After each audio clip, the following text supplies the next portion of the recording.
Welcome to Botnik, a game about producing food in a steampunk era.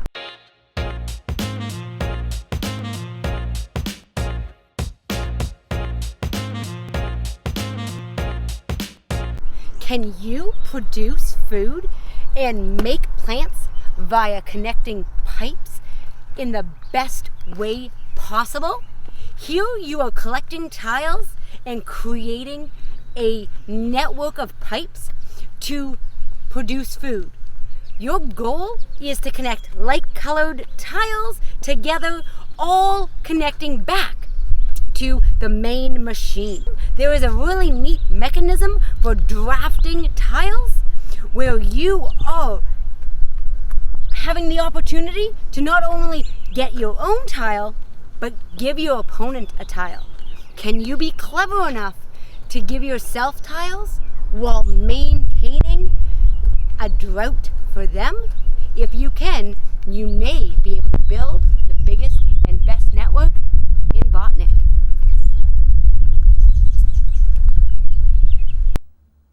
So as a continuation, we are here to talk to you about what makes Botnik replayable. So Matthias, what do you think about this tile laying game?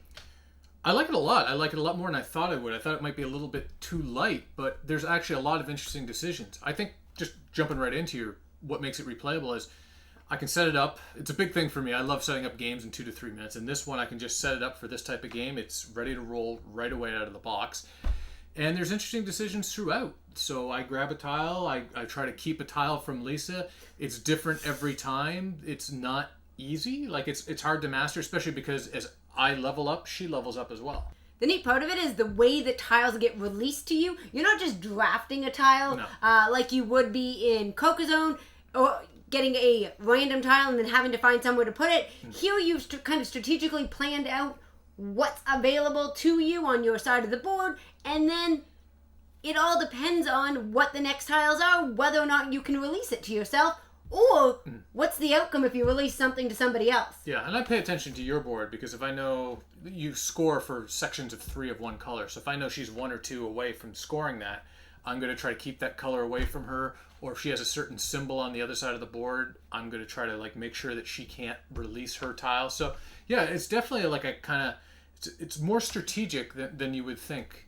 It almost has a bit of that cat and mouse feel because you're setting yourself up for success, but at the same time, you're really watching that other player and kind of trying to borrow them from getting tiles. Because in this game, it's not like you end up with the same number of tiles on your board because it all depends on what gets released to you. Yeah, I think the first time we played, we had a lot fewer tiles getting spit out to us than we did in our later games, just because as you get a little bit better, you set yourself up a little more. Yeah, and I find sometimes Matthias's board could have 1.5 times as many tiles as mine does at the final or the finale of the game. So it's also, I find, a neat little theme. You need to keep all your pipes connected, and you're trying to grow fruit and vegetables in a world that is kind of like steampunk. Yeah, but to go back to your last point about if I have more tiles, it's a quantity over quality. So sometimes in games, just the more stuff you have, the more points you get. Not in this one. So if I have a whole whack of tiles, but I'm not connecting everything and doing what I need to be doing, I'm still going to lose. So that's the nice aspect about it as well. It's not just merely I need to grab everything all at once. It's I need to strategically grab this one and I want to put it here at this time. And there's these really cool flowers in the game. So a tile could be worth 1 point, but it could also be worth 3 points. So there's, in addition to the colors of your tiles, the artwork on the tiles actually represent things. Yeah, and sometimes it behooves me to spit out a tile for you too early. Yes, because then I can't connect it necessarily where I want to. And there's tiles that allow you to have splitters and send your pipes in multiple ways. But if you don't get one of those early on, it can really hem you in based on the colors of tiles you have. Because if they're not connected back to the main machine, they do not necessarily score you points. For sure. So overall, what do you think? Did you say this is replayable? Do you like it overall? Enjoy it? Overall, it's a 2-player only game. I think it fits a great little niche of quick to the table, small box size, and enough thinking, but not crazy thinking that you can easily get it to the table with a new player in 5 minutes.